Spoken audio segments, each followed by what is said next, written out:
अस्सलाम वालेकुम। ज़िला परिषद उर्दू स्कूल कारंबा, जमात 7वीं, मज़मून जोग्राफिया। आज हम जोग्राफिया के मज़मून में सबक नंबर 6 कुदरती खित्ते ये सबक पढ़ेंगे।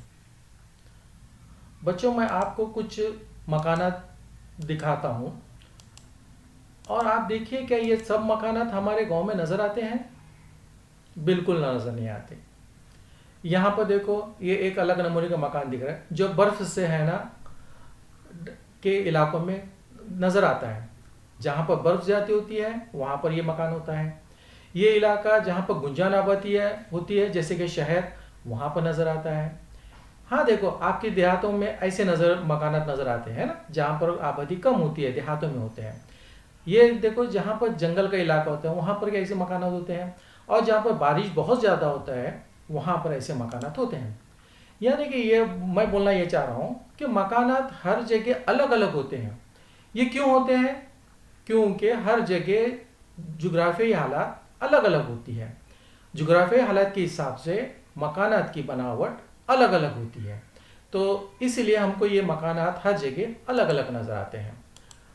अब आपको मैं कुछ इंसान के लिबास भी आपको बताना चाहता हूँ। आपको कुछ लिबास यहाँ पर नज़र आएंगे। ये एक देखो, जो हमारे देहातों में अक्सर नज़र आते हैं, इस नमूने के लिबास हमारे देहातों में ऐसे भी लिबास नज़र आते हैं। कुछ अरब ममालिक में ऐसे लिबास नज़र आते हैं। कुछ रत्नागिरी जैसे इलाके हैं जहाँ पर माहीगीर समुद्र के इलाका, वहाँ पर ये लिबास ऐसे पहनते हैं। ये कुछ लिबास है ना जंगल के इलाकों में रहने वाले लोग पहनते हैं, और ये जो लिबास है रेगिस्तानी इलाकों में लोग पहनते हैं। ऐसे लिबास हमारे गांव में पहनते हुए नजर आते हैं क्या? बिल्कुल नहीं। हमारे पास सिर्फ ऐसे ही ऐसे नजर आते हैं ना। इसका मतलब ये हुआ कि हर एक जगह लिबास पहनने का भी जो सिस्टम है वो अलग अलग है। हर जगह अलग अलग लिबास है ना पहना जाता है, यानी कि जोग्राफियाई हालात के हिसाब से लिबास भी अलग अलग पहना जाता है। जोग्राफियाई हालात है ना लिबास पर भी असरअंदाज होते हैं। अभी आपको मैं वहाँ के जानवरों के ताल्लुक से बताना चाहता हूँ। ये देखो, आपको कुछ नए नए जानवर आपको नज़र आ रहे हैं। जानवर नज़र आ रहा है आपको, जो है ना सफ़ेद भालू है जो बर्फ़ानी इलाकों में रहता है। ये एक भाग पेंगुइन नज़र आ रहा है जो बर्फ़ानी इलाकों में रहते हैं। ये ऊँट नज़र आ रहा है जो है ना रेगिस्तानी इलाकों में रहता है। और ये लोमड़ी जो जंगल के कुछ हिस्सों में रहती है। लेकिन हाँ, ये जानवर हमारे देहातों में नज़र आते हैं क्या? बिल्कुल नज़र नहीं आते, है ना। क्यों नज़र नहीं आते? क्योंकि अल्लाह ताला ने इनको उनकी जोग्राफी हालात की, वहाँ की जोग्राफी हालात के हिसाब से उनकी बनावट दी है। आप देख रहे हैं भालू, ये इसके जिस्म पर भरपूर बाल होते हैं ताकि वो ठंडी से बच जाए, इसलिए वो वहाँ पर रहता है। वहाँ पर ये ऊँट देख रहे हैं, यहाँ पर रेगिस्तानी इलाकों में रहता है। ये हमारे यहाँ पर नहीं रहता है ना। ये रेगिस्तानी इलाकों में इसलिए रहता है क्योंकि इनके है ना पैरों के अल्लाह ताला ने ऐसी बनावट रखी है कि वो रेगिस्तान में से दौड़ सकता है। यानी कि जुग्राफी हालात का इन जानवरों पर भी असर होता है। जुग्राफी हालात के हिसाब से है ना जानवर रहते हैं। अब मैं आपको बताता हूँ, हर एक जगह इलाकों की ग़िज़ा भी अलग अलग होती है ना। कुछ है ना, ये यहाँ पर एक ग़िज़ा है, यहाँ पर एक नमूने की अलग ग़िज़ा है, फिर यहाँ पर एक नमूने की अलग ग़िज़ा है, और यहाँ पर भी कुछ अलग नमूने की ग़िज़ा है। आपको मालूम है यहाँ पर है ना ग़िज़ाएँ भी हर जगह अलग अलग खाती हैं। आप देख रहे हैं हमारे गांव में शाकाहारी इस नमूने की ग़िज़ा वगैरह खाते हैं। कुछ शहरी इलाकों में ऐसी ग़िज़ा खाते हैं, कुछ शहरी इलाकों में ऐसी ग़िज़ा खाते हैं। कुछ समुद्र के किनारे जो केरला, तमिलनाडु, वहाँ पर पत्तों पे खाना खाया जाता है। यानी कि मैं ये बताना चाह रहा हूँ कि ग़िज़ा भी हर जगह है ना एक जैसी नहीं होती है। हर जगह ग़िज़ा अलग अलग होती है। क्यों होती है? क्योंकि ये ग़िज़ा पर भी जोग्राफी हालात का असर पड़ता है। वहाँ की जोग्राफी हालात के हिसाब से ग़िज़ा वगैरह खाते हैं। जोग्राफी अब मैं कुछ जोग्राफी वजाहत तुमको करना चाहता हूँ।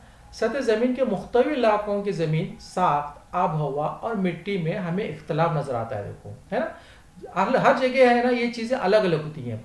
ये इख्तलाफ ख़ास तौर पर इन इलाकों में बड़े पैमाने वाली सूरज की रोशनी और पानी की दस्तियाब पर मुनहसर होता है। कुछ जगह सूरज की रोशनी बहुत ज़्यादा गिरती है, कुछ जगह पानी बहुत ज़्यादा होता है। इसकी वजह से भी वहाँ के हालात है ना अलग अलग होते हैं। फिर सूरज की रोशनी और पानी की दस्तियाबी का तनासुब ख़त इस्तवा से कुतबैन की जानिब बदलता जाता है। ख़त इस्तवा में अगर तुम देखेंगे तो वहाँ पर धूप बहुत ज़्यादा होती है, कुतबैन की तरफ जाएंगे तो धूप नहीं रहती है वहाँ पर। ये भी, इसका भी असर है ना हमारे इन तमाम चीज़ों पर पड़ता है। ये बात हम पिछली जमात में भी पढ़ चुके हैं। ज़मीनी साख्त, आबो हवा, मिट्टी, इन तीनों अवामिल में होने वाले तब्दीलियों का असर नबातात, हैवानात और इंसानी ज़िंदगी में पड़ने की वजह से हमारी ज़िंदगी में तब्दीलियाँ वाक़ई होती हैं। इसके अलावा ज़मीन पर मुख्तलिफ बर-ए-आज़मों में मुख्तलिफ अर्ज़-ओ-बल के दरमियान आबो हवा, नबातात, हैवानी ज़िंदगी के दरमियान यकसनियत नज़र आती है। ख़ास तौर पर बताऊँ, हमारी ज़मीन पर कुछ है ना अर्ज़-ओ-बल खींचे गए हुए हैं।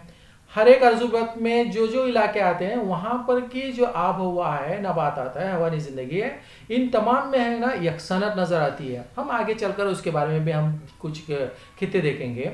उसका मुताले से पता चलता है कि आब हवा, नबातात और हैवानी ज़िंदगी में यकसनियत की वजह से कुछ इलाके दूसरे इलाकों से बिल्कुल अलग दिखाई देते हैं। ये इलाके चूँकि कुदरती अवामिल पर मुनहसर होते हैं, इसीलिए इन्हें कुदरती खित्ते कहते हैं। ऐसे खित्तों में कुदरती माहौल का असर इंसानी ज़िंदगी और तमाम जानवरों पर नज़र आता है। कुरे अर्ज़ के ज़मीनी इलाके कुदरती खित्तों में तकसीम किए जाते हैं। सबक में जदौल और नक्शे की मदद से हम इन कुदरती खित्तों की तकसीम को समझेंगे। मैं आपको कुछ कुदरती खित्तों के बारे में ना थोड़ी मालूमात दूंगा।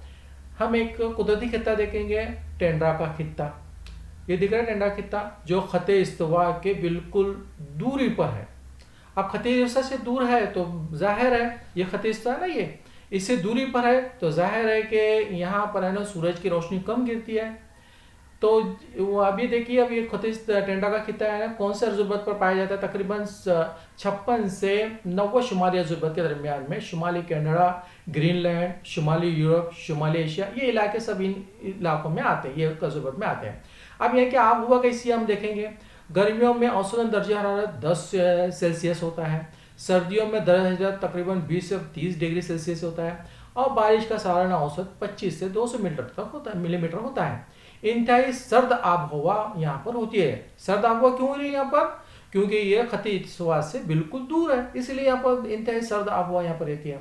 अब हम देखेंगे यहाँ कि नबातात कैसे होते हैं। मुख्तसर अरसा हयात वाली नबातात जैसे कि छोटी झाड़ियाँ, घास फूस, काई वगैरह है ना, जैसे यहाँ पर नबातात पाए जाते हैं। हैवानी ज़िंदगी यहाँ पर कैसी होती है? देखो यहाँ पर है ना रेंडियर, कुतबी रीछ, लोमड़ियाँ, सील और है ना वायरस मछलियाँ वगैरह है ना नज़र आती हैं। और यहाँ पर नर्म और घने बालों वाले हैवानात बहुत ज़्यादा पाए जाते हैं। नर्म और घने बालों वाले क्यों पाए जाते हैं? क्योंकि उनको सर्दी से बचने के लिए है ना, अल्लाह ताला ने वहाँ पर उनको वो सब चीज़ें दे दी है वो हैवानात को वहाँ पर। और वहाँ पर इंसानी कैसे रहते हैं? देखो वहाँ पर यहाँ इंसान अक्सर है ना शिकार, माहीगिरी, चमड़े के खीमे वगैरह का इग्लो, जो बर्फ़ के घर अभी जो हम देखें ना, ऐसे बर्फ़ के घर में वगैरह रहते हैं और माहीगिरी करते हैं, शिकार करते हैं और सतलज गाड़ी का इस्तेमाल करते हैं। हमने जो कुछ तस्वीरें हमको बताएंगे आपको कि सतलज गाड़ी क्या होती है। फिर पुरमुशक्क़त ज़िंदगी यहाँ पर लोग करते रहते हैं, बहुत मजबूत लोग रहते हैं और यहाँ पर आबादी बहुत कम रहती है, कम गुंजान होती है, क्योंकि यहाँ पर बहुत कम लोग यहाँ पर रहते हैं।